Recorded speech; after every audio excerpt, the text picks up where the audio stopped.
Don't stop.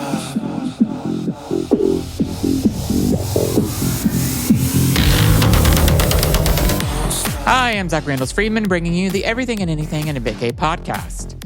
I went out last night with some friends, and there was some great music that was playing, and they were doing this like 80s songs, and then they started getting into like the top gay songs, and it just made me realize like how many of these songs that I know, and they're so old, and some of them from like the 70s, some of them from the 60s, and I wanted to just talk about those because maybe they'll like make you I don't know, think about songs that maybe you grew up with or songs that you haven't heard in a while. But of course, I'm gonna go through. I Googled some of these, so I'm gonna go through and talk about some of them. But a lot of them we heard last night. So the first one is like "I Will Survive." I actually can't stand that song. I feel like it's been overplayed. Gloria Gaynor sang it. I think it's from the 70s disco era. It's like the original gay anthem. Every time it comes on, like last night in the bar when it came on, everybody's like, "Oh, girl, like, oh, it's so good." I'm just like, "Oh, yeah, now I could do without it." And then they played another song that I don't like, which is like a big gay theme. It's "Raining Men." I feel like this is like also overplayed at weddings and stuff. And as soon as it comes on, like all the women, straight women, and all the gay guys, like, "Oh yes, it's raining men," and they know all the words and they're singing it and getting right up in somebody else's face singing it. And yeah, don't love that song, but maybe I'm not gay. Who knows? Then there's "Believe," which I think is a very big gay song.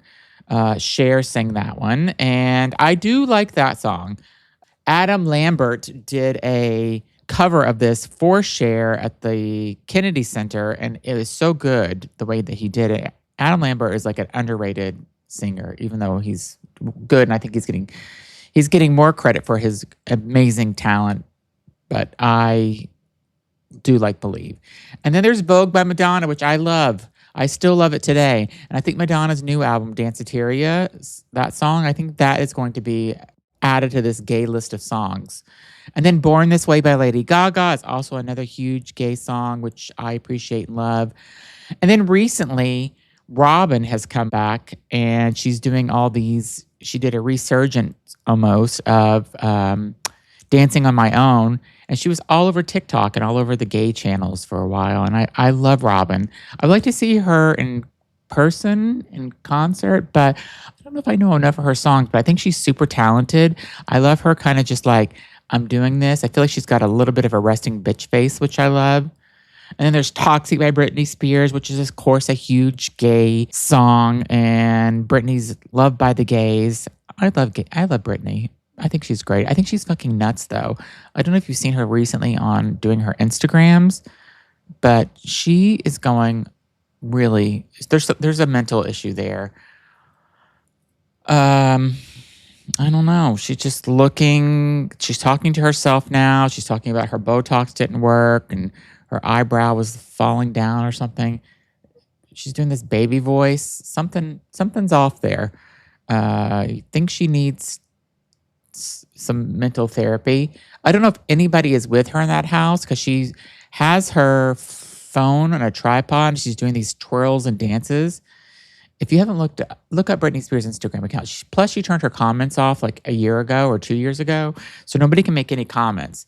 But everybody's certainly forwarding them because every time a video comes up, I'm either forwarding it to my friend Jen or she's forwarding it to me. I'm like, and we have a little comment. It's like, this is it. Plus, she loves to show her. She loves to show her beaver. She loves to show her puss. She loves it, and she'll do a nip slip sometimes, and she's a little rose that will pop up to cover it up for Instagram. And same thing with her vagina stuff. So she wants to be naked so bad. She wants to show it. She should do an OnlyFans. She'd make a lot of money. I think a lot of people would pay to see that, but she definitely wants to show it all. Not just a little bit. Like she wants to, I think she would like spread her legs and let you really look up there. If she had her way and if she wasn't as famous, that's what she would be doing. Or if somebody was guiding her. And she definitely does not have a gay best friend anymore because she had a video that came out a couple weeks ago and those feet were dirty. It looked like she was stomping grapes. That's how fucking nasty her feet looked. She looked like she was stomping red grapes. And she was just twirling around with her bad extensions. And she has not washed those hair extensions in a long time. Like somebody needs to put her in her bath and like scrub her down, like maybe with a wire brush at this point. That's how bad she is. But anyway, let's talk about my guest today and stop talking about Britney Spears and the songs that I don't like, because maybe I'm not gay or maybe I am. Myles. Myles was introduced to me by a friend of mine and said, hey, you should interview him. I looked him up. He was waiting outside of Mitch McConnell's house for a few days, talked to Mitch McConnell's ex-chief of staff. Myles and I talked about this. We also talked about the state of the country, of where we are in politics. My show doesn't focus on politics a lot, but Myles is on the ground in D.C., and he's one of those. He works for a news corporation, but he's really doing a lot of independent. It seems like I told him, I said, you're going to be the next Aaron Paranis or Harry Sisson. They're liberal. He said that he's more leaning towards the Republican side. He grew up in Florida. He actually went to the same university I did. And yeah, he's on the Republican side for sure, but he's not like obnoxious Republican. He's not MAGA Republican. I can tell you that, because he is reporting very neutral, which that's why I like him so much, because he is going out and he's saying the facts. I asked him if he regretted actually voting for Trump. Listen to his answer. You listen to the interview for his answer. So Myles is a great guy. I really do hope that he makes it big, because there's something about him that just feels authentic, and that I like him. Listen to the interview. If this resonates with you, share it with somebody. Also, I want more people to hear this podcast. And the only way that happens is if you share this episode with somebody, or you go in and you leave a review. So please leave a review on whatever podcast platform that you're watching this on. And thanks for listening, and have a great week. Hi, everybody. Thanks for joining me in the Everything and Anything and a Bit Gay podcast. I have a brand new guest on my show who I'm so happy that decided to come on. We went to the same university, not the same time, because I'm not in my 20s like he is. I'm assuming you're in your 20s, because you thought you looked very young. So I am. Myles Morel. So welcome to the show. Thank you, Zach. Thank you for having me on. So Myles, I'll just say that I found him on Instagram. He's on social media, and I feel like he is maybe the new up and coming Harry Sisson or Aaron Paranis. And do you want to do that? Is that something that you would like to be kind of known as? Well, I do appreciate the comparison, but I'm kind of more on the neutral side of things. I'm a journalist at the Gateway Pundit, which is a very right-leaning organization, but my reporting style is neutral. I'm just here to get the truth out and just inform people with what's going on. But you kind of going and said, so let's start from where I first found you. You've been at Mitch McConnell's house, like trying to find out like what's going on. So tell me like how that started and what you got out of that, if anything. I mean, you got some great videos and stuff, but did you find anything else? Well, he's been missing for 2 months, and that just causes a lot of concern for the American people. So, I mean, I decided to do my due diligence as a journalist and try to figure out what's going on. And I mean, I didn't find anything concrete while I was there, although the behavior of the people I talked to while I was there suggests that there's a bigger picture to this. Something is going on, and they're definitely hiding something, because it just doesn't make any sense for a senator to be missing. The only clues we have are 2 very misleading proof-of-life photos and a supposed auto pen signature that he signed when Governor Andy Beshear sent a letter to President Trump. And it's not just me that's covering, this story. There's other great reporters that are out there trying to get this information. Reporters like Nick Belosi, he's a Fox News digital reporter, TMZ reporter Charlie Cotton, independent journalists Desiree Townsend and Alicia McMillan. I suggest you look them all up on social media. They're also doing great work to try to find the truth, just as I am. But there's something bigger going on. There's something they're definitely hiding, just based off of the way I've been treated, as well as these other fantastic journalists that I mentioned as well. The way we're being treated, and the lack of willingness to give answers and updates as to what is going on with Mitch McConnell. And we'll be right back. Okay, now back to the show. If you had to guess, and I know as a journalist, you really probably don't guess most of the time, but just being there in person, like, what do you think it is? Do you think that he's just like on life support, or he's just like so, like, he just is at a point where he just can't make any decisions on his own? I do think he is on life support for sure. At the very least, if he's even still alive, like Oh, that's another thing to really consider. He's been missing for 2 months. He's had many falls before this. This is not his first trip to the hospital in recent times. I mean, he is old. He has been in the Senate for a while. And the last few months before went missing, he was always seen on a wheelchair yeah. or being walked by his staff. He cannot function on his own. So it is highly possible, although I can't independently confirm this, that he could be on life support and or he may just no longer be with us. Yeah. Would any of that surprise you, though? It wouldn't surprise me at this point of how things are being run. It definitely wouldn't surprise me either. I mean, he is going to retire at the end of the year, so they might, just be holding on to that to avoid a special election or avoid Governor Bashir appointing a replacement in the meantime. Yeah. I want to go back to you a little bit before we get into some of the other things that you covered. Like, what brought you into like kind of video journalism versus kind of doing more of the traditional things? Like, because I mean, what you're doing, you're going to end up, you're getting a lot of eyes on you, and you're going to get even more as you grow. Like, what made you kind of go this direction? Well, it was kind of an accident. I moved to the DMV area shortly after graduating FIU about 3 years ago. I interned on Capitol Hill, thought I wanted to work there. Turns out I didn't. And then I did campaigns for the 2024 cycle. I did opposition research, and I was a videographer for this Republican leaning PAC.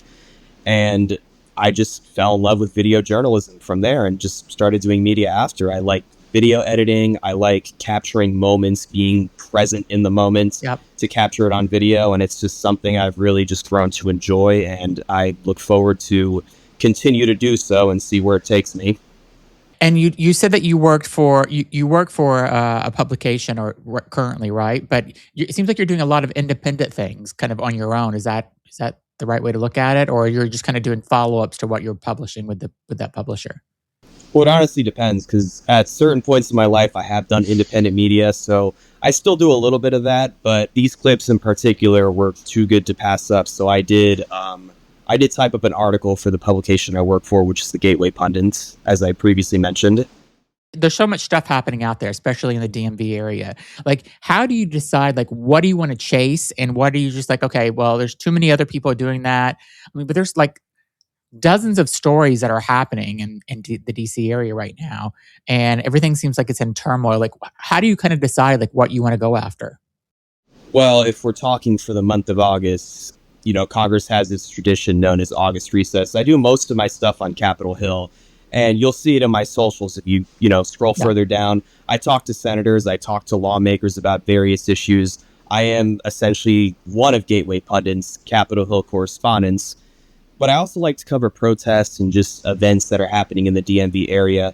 And given that Congress is out of session for the month of August, for August recess, which is a whole nother issue on its own that I have problems with, but we won't get into that. There's just a lot more free time to go to McConnell's house or go to a protest. Yeah. But primarily, I just cover Capitol Hill, but I try to go as many places as possible. And I think anything could be newsworthy, whether one person or two people or 10 people are covering it. Yeah. I want to ask you, has I don't know if you want to say what party you're on. It sounds like you're maybe more leaning towards Republican side. And growing up in Florida, as I did as well, I'm not super surprised if you are, but I want to know if this has changed the way, like, covering and working on Capitol Hill and living in the DMV area. Has this changed the way you think about politics at all? It definitely has. Prior to moving up here, yes, I will be open and honest. I still am Republican, but I was much more hardcore back then. But then moving up here and getting to know some of these lawmakers and people in the area has really softened my heart a little bit. Of course, there's still many things we disagree on, but I also like to focus on the things we do disagree on. And this is one of those issues. A senator going missing for 2 months is a problem for all of us. It sets a very dangerous precedent because if Mitch McConnell can do it, who's to say another senator, regardless of party, Yeah. wouldn't do it in the future as well? And I think, as the American people, I think we're just too divided on these issues. And a lot of it's theatrical. A lot of it's intentional. They want us to hate each other. They want us to focus on the things, or hyper-focus on the things we disagree on. And that's something that's been developing. I've become a lot more neutral in my reporting over the years. I'll talk to literally anybody, regardless of what side you're on. And I believe in basic human decency and respect. And I don't like to paint people who disagree with me as my enemies, if that makes sense. Yeah, makes total sense. I mean, do you think that this country will start to come back together after, this administration is out of the White House and maybe we have, I mean, who knows what's going to happen in November, but who knows what's going to happen in 2028 as well. So what do you kind of think that's going to happen? Like, let's just put a scenario together. Let's say that there is a Democratic president. Who knows who it could be at this point, because there's so many names being thrown out there, but it's somebody that's, maybe open to bringing independents, Republicans, and Democrats together. Could you see that happening in this country at this point? It is a possible scenario. It very much could happen. I can't independently confirm if it will, but one thing for certain is this brewing division has been an ongoing issue for 20 years. This hyperpartisanship, this extreme polarization, it will inevitably end at some point. I do think at some point the country will come together, whether that's 2028, 2032, or somewhere in between, or much further down the line. I'm not entirely sure. Regardless of who takes the White House in 2028, whether it's a Democrat or another Republican, I would at least hope they themselves would soften their hearts and try to unite the country. I mean, that's the promise we've been getting for the past 20 years with just about every presidential candidate, but it hasn't happened just yet. But inevitably, I do think it will happen one day. Yeah, and when you see these videos out there's a lot of videos out there of people that voted for Trump in 2016, and then again in 2020, and then in 2024, and now they're saying I regret it. So my mom lives in an area that is a mix of Republican, Democrat, but the Republicans were true Trump fans, and there's nothing you could have said to change their mind. This last election, some of her really close friends that were Republicans said, "I'm just not voting because I don't agree with what President Trump is about." And now that they've kind of seen his first almost 2 years in office, they're like, "I'm so glad I didn't vote for him," but now, this is crazy. When you see these people coming and saying these type of things, or you hear this, I wish I didn't vote for him, or I'm now I'm turning against the Republican Party because of all the stuff that he has. I mean, does any of that surprise you? And what's your take on that? It doesn't necessarily surprise me. I mean, I've actually been hearing about this cycle after cycle. I regret my vote, or I regret not voting at all. I think this spells a much bigger problem than just Trump himself. Mm-hmm. I think it's just a lack of faith in our system, our political system, our system of government. And people are just very turned off and very just disengaged from the system entirely, because there hasn't been much change in this country for decades, since the 80s. My take on this is that it's part of a larger picture, and it does not surprise me that people regret voting for Trump, because people thought he was going to come in and save the day. That's a very unrealistic expectation of anyone. That includes people like Biden and Obama as well. These are individuals. They're human beings. There's only so much they can do. But I think it's a larger issue and picture where people are just very fed up with our political system. Yeah. And let me ask you, where do you kind of see the line between journalism and advocacy, in the independent media space you're in? Do you see that? So it honestly depends. I think with independent media, you've got a lot more room to be, I guess, an activist or an advocate, kind of double those two things together. Because independent media, you don't have a boss or a supervisor breathing down your neck telling you what you can and can't say. Yeah. And outlets like CNN, Fox News, ABC, NBC, Newsmax, these are corporate entities. And because of that, there are things they do not let their journalists report on or even talk about. But with independent media, you don't have that same corporatism. And independent media, social media, content creation is definitely going to be the future of journalism by far. Yeah. So do you like it that, I mean, I actually love it that, we're going from kind of those, big long reports, the traditional broadcast journalism, or going to these more social first, reports, because nobody has an attention span anymore, right? So whenever you're doing these clips on your Instagram, I'm like, oh yeah, he gave me exactly what I need. Like, I love it that you were just standing out at Mitch McConnell's house. You're just trying to get answers. I love the reaction that you got. You filmed it all, and it says, and that one of the clips that you put up, just kind of said the whole story to everybody. Like, what you're doing is really great. So I want to kind of applaud you for that, because that's why I reached out to you, because I think this is the direction that we're going to be going in journalism in the future. Which is the clip you're referring to? There were three. Yeah, the one. All three were actually great. I like it when the guy came out and he wanted nothing to do with you. I think he was holding the phone in front of you as well, trying to film you, and you're just asking him questions, and he will answer nothing. I think he kept repeating the same thing over and over, or something. Or he wasn't saying anything at first, and then he kept repeating the same thing over and over.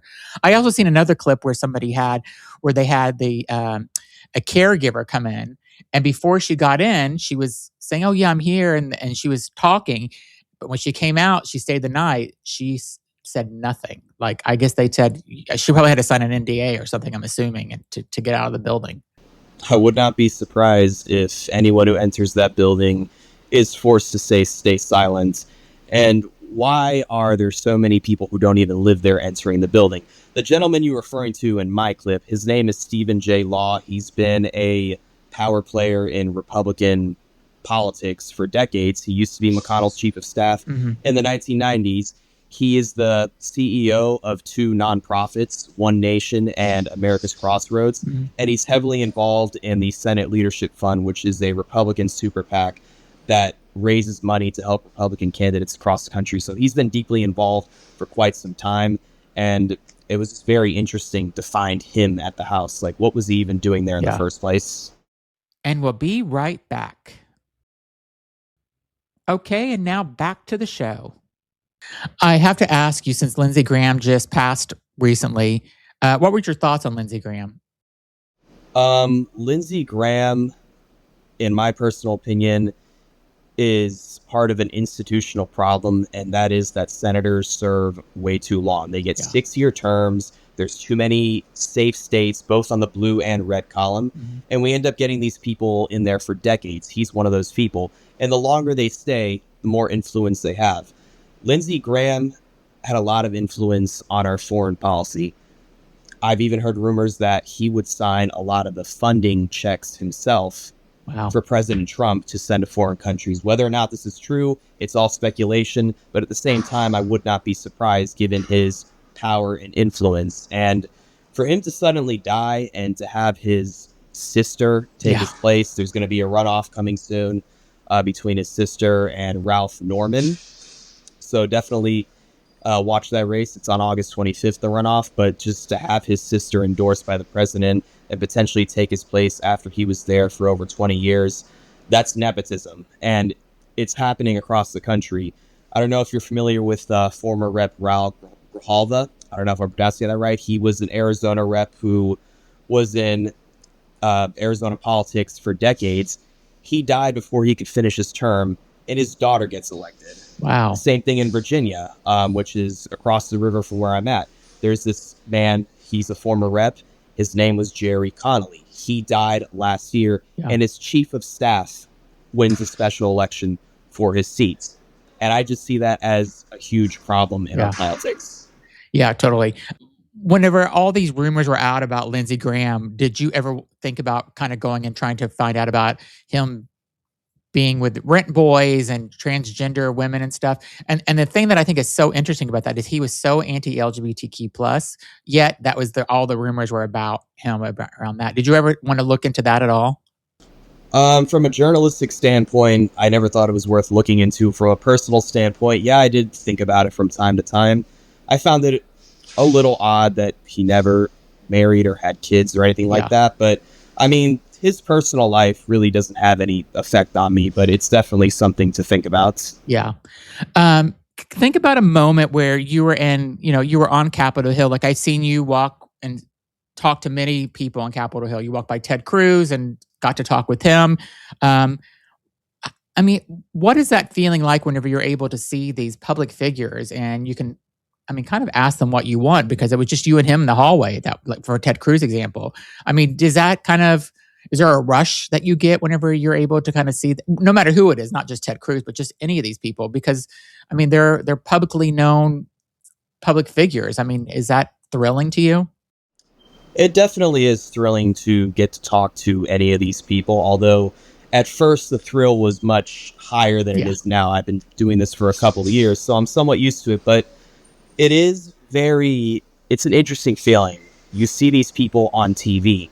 These are very powerful, influential people. The Senate alone is probably one of the most powerful and deliberate bodies in the world, or that's what they say.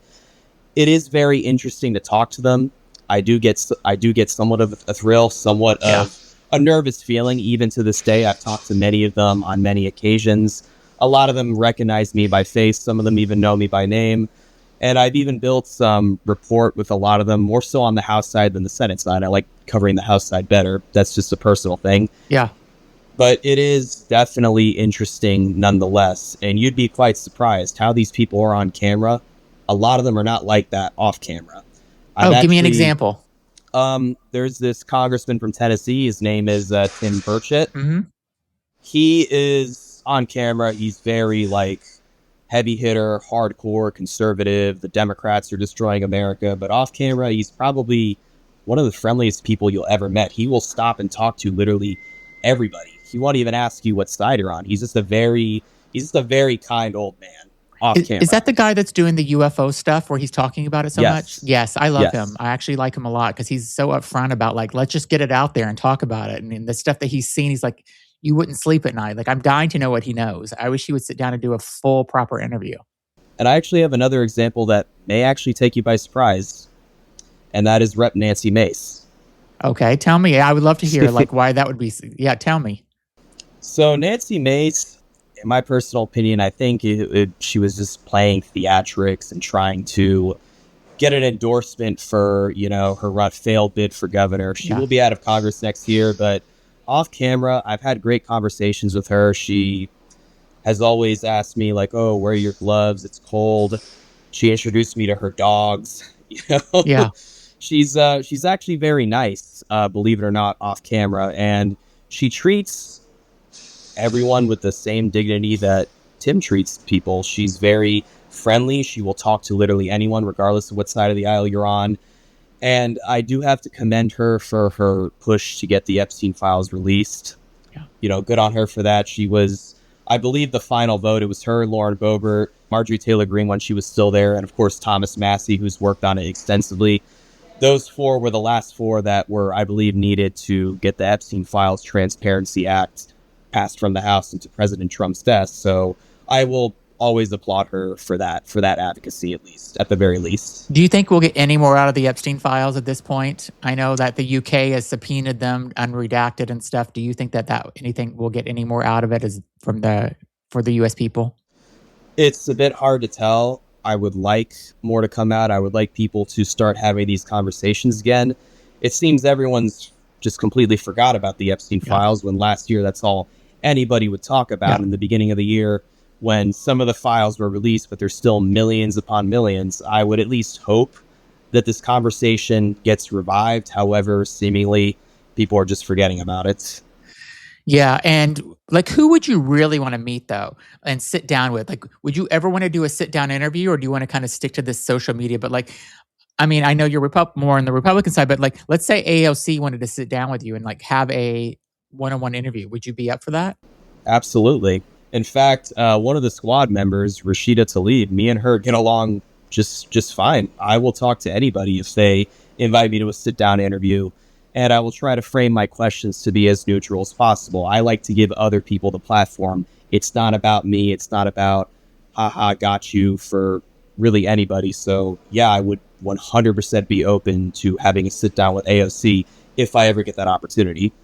Who is your dream interview with, though? Like, if you could get anyone.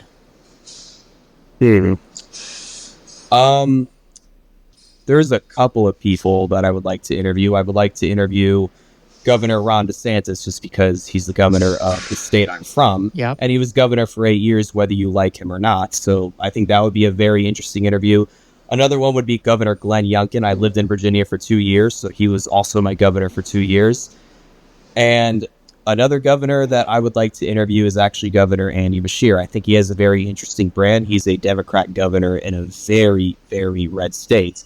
He was able to win twice, and he just has a very unique appeal. So I think that would be just an interesting interview altogether. Are you looking forward to 2028's presidential election? Are you like, I feel like that's got to be exciting doing what you're doing and also living in the DMV area. I mean, I think it's going to be crazy town there for a while. It definitely will. The protests are going to be insane. I am looking forward to 2028. Although right now I'm very, very hyper-focused on 2026. I do want to make some groundbreaking coverage these last few months in this cycle because this is definitely going to be one of the most interesting midterm cycles in modern American history. So I'm very, very focused on that. But 2028, I can't wait to see who's going to throw their hat in the ring for both parties, what the debates are going to be like, what the national environment's going to be like, what other coherent races in the House and Senate are up in that cycle as well. I'm very hyped to be in the nation's capital covering all this stuff. Whenever a reporter just asked Trump about if he would support J.D. Vance in 2028, and he's like, "Oh, it's too early. Like, I can't give him my support yet." I thought that was interesting. I mean, do you think that J.D. Vance will actually run, or if he doesn't have backing from Trump, I don't know if he should actually do it then. Yeah, Trump backing is definitely going to be very important on the Republican field. J.D. Vance, I mean, it's really all speculation. One moment people are saying he will run. The next moment people are saying, oh, he might not run. And it's just been this back and forth. And I don't even know if Trump himself wants J.D. to run. He hasn't showed much enthusiasm. Or he could be waiting till after the midterms to really make that decision. Both Trump and Vance could, just see how things play out. Because we don't know how this midterm cycle is going to go. Is it going to be a blue wave? Is it going to be a reverse 2022 when Republicans did win that midterm year, but it wasn't by a lot? We do not know what's going to happen. Polls and fundraising are not what they used to be. Yeah. Because, I mean, for instance, in Michigan, Haley Stevens outraised Abdul El-Sayed by a lot, and she still lost. Yeah. But Abdul El-Sayed was up in the polls by double digits, but he barely scraped by in the end. Yeah. We'll be right back after a word from our sponsors. Okay, now back to the show. I want to go back to that question where, we kind of talked maybe before we hit record earlier about, you talked about kind of getting everybody back together again. Like how do you think that happens though? Like, what do you think it takes for us? I mean, because I am obviously a Democrat and I obviously have things that I stand for and stuff. However, that being said, if there was a Democratic person running that I didn't agree with and I was a Republican, I would vote for the Republican. I would vote for who's going to do the best job. And that's what I wish everyone would do and not just kind of just like say, oh, I'm Republican, so I'm only voting for the Republican person. I wish people would like take a look at it and vote for who they think is actually going to do it. Because, just switching roles, let's say Trump was a Democrat in 2024. I would not have voted for the Democrats then, and stuff. And I wish other people would think that way as well. Do you think that we'll ever get there? I think it's starting to happen where people are getting fed up with the two-party system and all these labels and stuff. Because, I mean, America's a very diverse country. People in this country have a very diverse set of ways of thinking. Not everybody who's on the red team is going to agree, and not everybody who's on the blue team is going to agree with each other either. I think, we see it in the primary elections. There's an anti-incumbency sentiment. There's record numbers of incumbents losing their re-elections in both parties. It's happening almost every primary night. It happened 2 nights ago in Connecticut where a longtime Democrat incumbent lost his seat to a younger former mayor. Yeah. It happened in Tennessee last week where a Republican incumbent with Trump's backing, Andy Ogles, he lost his re-election as well. You see it in Texas with John Cornyn, a towering figure in Texas GOP politics. You see it in New York, where Dan Goldman and Adriano Espaillat, who were both endorsed by Hakeem Jeffries, lose to Zohran Mamdani endorsed candidates as well. Yeah. And I think we are getting to a point where, yes, we should want the best person to represent us, regardless of they have a D or an R next to their name. Yeah. I even think they're seeing that in Michigan. In my opinion, you or anyone could disagree. I think Republicans might actually win that race because Mike Rogers is seemingly the candidate that people think is better suited for the job than Abdul Sayed. You know, that's all up to speculation. We'll see what happens. Yeah. Regardless of my opinion or yours, I just think he's going to win that race. Yeah. But yeah, I do see that happening or starting to happen at the very least. Okay, well that's good. I'm glad. I mean, you're on the ground there, so I'll take that as it feels to me that from looking from the outside in, it feels the same way to me that I think people are starting to think, oh, it doesn't matter what if there's an R or a D or whatever at the end of their name, and I hope we do get there. So, where do you see yourself in 5 years? Oh boy, it's like one of the most common DC questions. You know, I can't accurately predict that. I would hope in 5 years that my journalistic career grows. At some point, I do want to move back to Florida. I do have interest in running for office, but I want to do it down there. Yes. What do you want to do? What would you run later for? Down the line? Ultimately, I would like to serve in Congress. Now, how I get there is honestly, that's the beauty of it. You don't have to do things a certain way. And that is one thing I will always appreciate President Trump for, is he was one of the first people that didn't come from a political or military background to get elected to office, the most powerful office in the world. And I think that set a precedent for both parties, where you're running ordinary people that aren't deeply entrenched in politics, so they didn't serve in the military. So my journey, I want to let God figure that out. But ultimately, I would like to serve in Congress, but I also have interest in serving for local offices in Florida prior to that. Now, when I move back and when I do this, still figuring that out. At least for this next presidential election cycle, I do want to stay in D.C. and keep doing what I'm doing, see how far I can get, and see what it brings me for the future. If you could be an Aaron Parnas or a Harry Sesson, and not, I know they're very left-leaning, but if you could be a more neutral with their following, I mean, they have a huge following. Like, this is what, you know, if you could be that neutral person, would you want to be something like that online? Yeah, I would definitely have an interest in having a audience the size of Harry Sisson, but, you know, approaching things a different way than he does. Much different. Yeah. I mean, you seem very neutral, which I think is awesome. And, you know, just, I didn't really know what I was going to get whenever I reached out to you and you were going to come on. I had no idea if you were a Republican or not, or I knew you were from Florida, so I assumed maybe. But yeah, I think that you have a very neutral way of looking at things, and I think that's a really good journalist. So I think that's amazing. It wasn't always like this. I mean, journalism has really taught me to be neutral, spending time on Capitol Hill, and actually meeting these folks we see on television all the time and seeing how they really are in person has really neutralized my opinions as well. It's all kind of just come together. There was a time when I was just hyper-focused on Republicans good, Democrats bad, Republicans. And there's a lot of people, both Republican and Democrat, who still think that way. And those are the people that we need to reach out to and talk to the most about this. Yeah. Let me ask you a question, and you can answer or not. Do you regret voting for Trump in this last election? In a way, I do, yes. I do regret voting for him in the sense that he's not doing everything that I would have hoped for. I'm not too fond of this Iran war, but at the end of the day, he still has 2 years, and I'm hoping he turns around and does some of the things that me and a lot of other people voted for him for. I still have some kind of hope that his administration will, you know, be a lot different these next 2 years. Maybe he needs a lesson to be taught in the midterms. Maybe he needs a good shellacking, as Obama said in 2010. I think that taught him a lot of lessons as well. And in 2014, very successful years for Republicans. But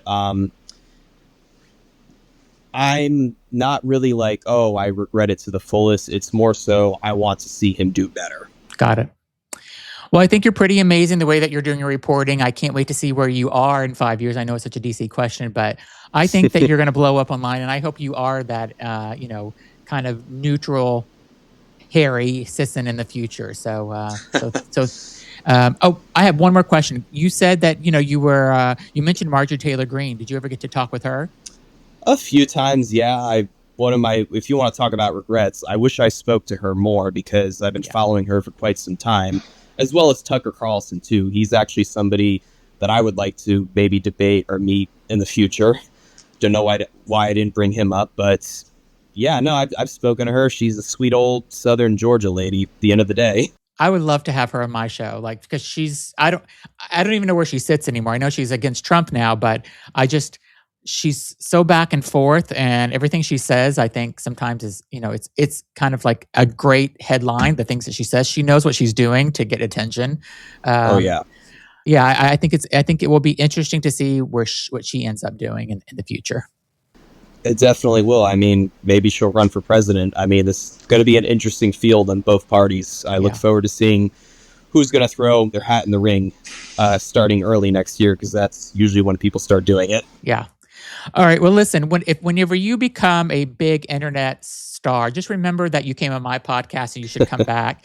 Or if you're sitting at a anchor desk at some major news outlet, please remember that, so you can come back and tell me how you got there and all that. So don't forget about For me. sure. And if I end up having my own show one day, I'll definitely keep in mind to maybe invite you on as well. Awesome. I love that. Well, I wish you success again. I think what you're doing is great. I love your neutral stance on things, and keep bringing us great news. So thanks so much, Myles, for being on. Thank you, Zach.